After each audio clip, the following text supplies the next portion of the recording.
about opening a home daycare or a child care center, and you are wondering what the daily schedule should be, how can you plan activities for each age group, I am about to share that with you. Get out your pen, get out your paper. Let's get to it.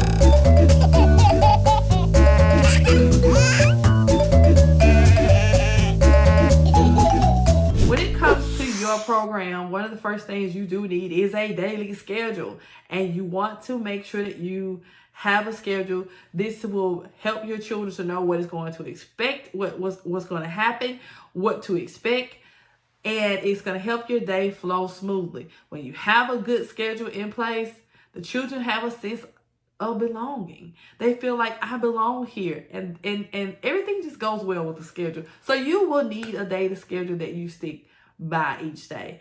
When it comes to the infant room, their schedule will be very flexible because they're going to have different feeding times. They're going to sleep at this time. They're going to sleep at that time. Once this one goes to sleep, the other one's going to go to sleep. So in an infant classroom, you will have to be very flexible. Let's talk about activities really quick. When it comes to your activities for the infant classroom, you want to plan simple activities. Even in an infant classroom, you should have activities planned for them. Even though their infants may not be able to talk back to you, but they need to hear your voice. They need to see your facial expression. They need you talking to them each day. The activities that you should be doing in the infant room should be activities such as when you're putting that infant on the changing station, you should be talking to them about, oh my, I noticed that you're wet today, Susan. You are wet today. Let's get you a dry diaper. You're talking about wet. You're talking about dry. You're having cute conversations on the changing station. Those are activities that you would have. Other activities is simple little short songs. You might decide to do patty cake. Take the infant's hands and you clap with them and you do the roll part together, patty cake, baker man. You could do that. So simple activities, you should be doing simple songs with them, sitting on the floor with them and singing Twinkle, Twinkle, Little Star, How I Wonder What You Are. So simple songs, very simple activities for infants. If you have toddlers, you're going to keep simple activity. The attention spans are very short. If they're one, the attention span is going to be 1 minute. 1 minute. So you want to keep it sweet and simple when you do the activities. But the most thing that you will need in the early infants and toddler stages, you're going to need to have a lot of conversation, a lot of reading, a lot of story time, simple books, simple activities, a lot of conversations throughout the day. That's what your activities should look like. For your 1-year-olds, you want to keep it simple as well. You should be, when children between older infants and getting ready to be toddlers, you can use sign language. More, please, thank you. Those are activities that you can plan for your infant/toddler classroom.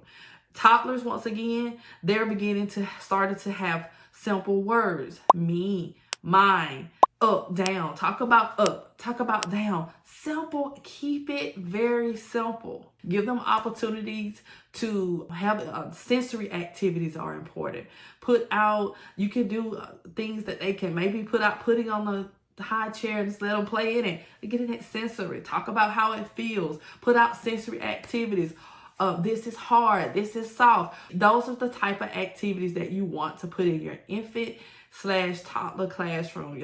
And when your toddlers start getting to a little bit older, you start introducing more books. And of course, you can still read. You still want to read to infants, but your book level will go up when they become older toddlers.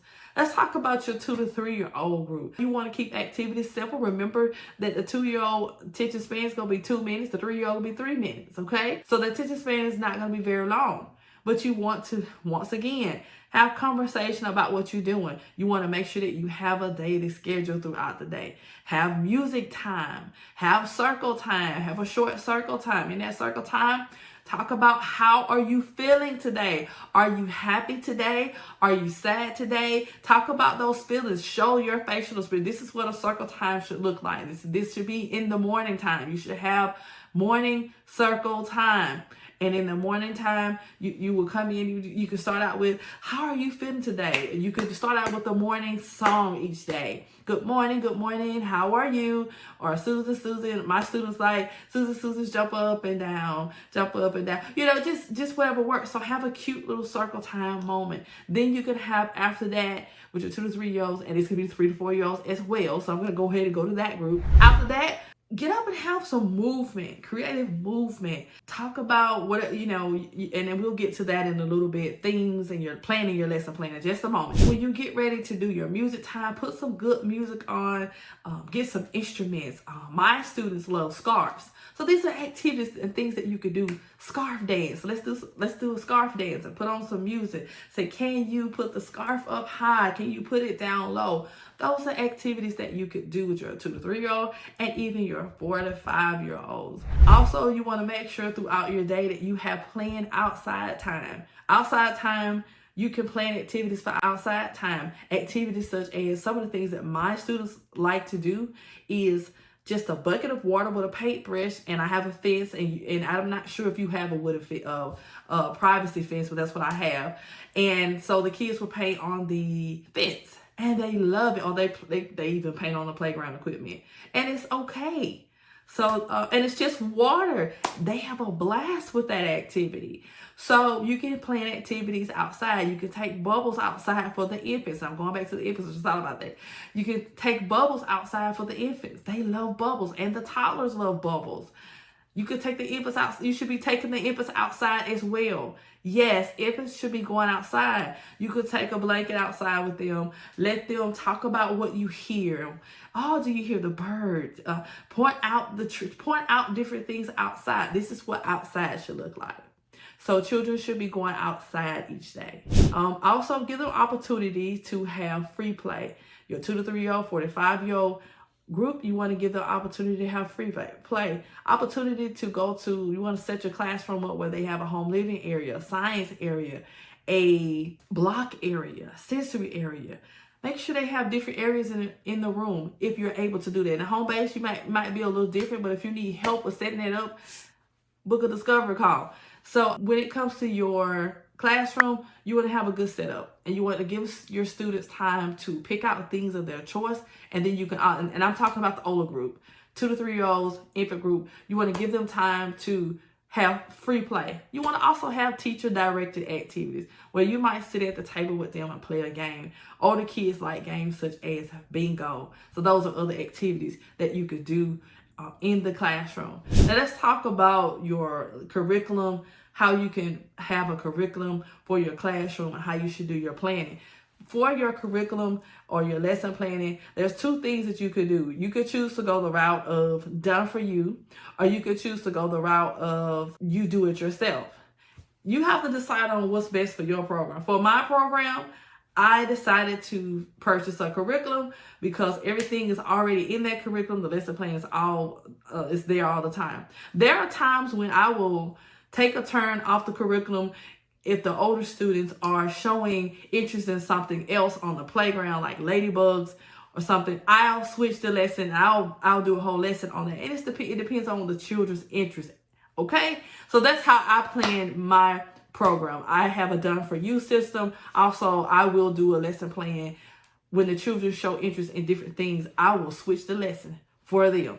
Okay, so you have to decide, do you want to plan your own activities? You don't want to purchase a curriculum? That's your choice. You have to do what works best for you and your program. But for me, I like the done for you because I don't have to go out and buy materials. I don't have to go out and buy anything. Everything I need is in that curriculum. So when it comes to, if you decide that you want to write your own lesson plan, you want to do your own curriculum, there's so many great resources out there.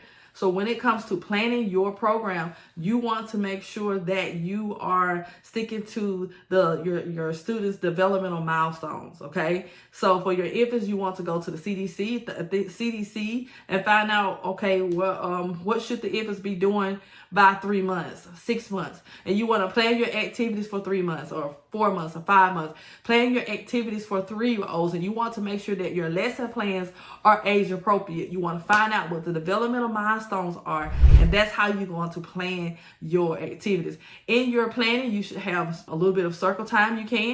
You should have story time in your curriculum, in your lesson plans.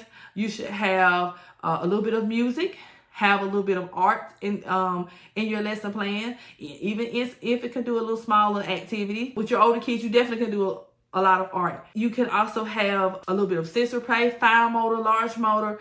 Those are things that you can put STEM in your lesson plan. There's so much you could put in your curriculum. There's so many resources. You got Pinterest. You have Teachers Pay Teachers that have great activities for older kids. There are a lot of resources out for planning your curriculum. I hope that I've shared something very helpful with you as far as your planning with your program. If you have more questions, you need more help with setting up your program as far as lesson plans, curriculum, I would love to connect with you. Book a discovery call. And I have also did another video, the must-have essentials to daycare supplies and equipment. I did another video. And until next time, bye-bye.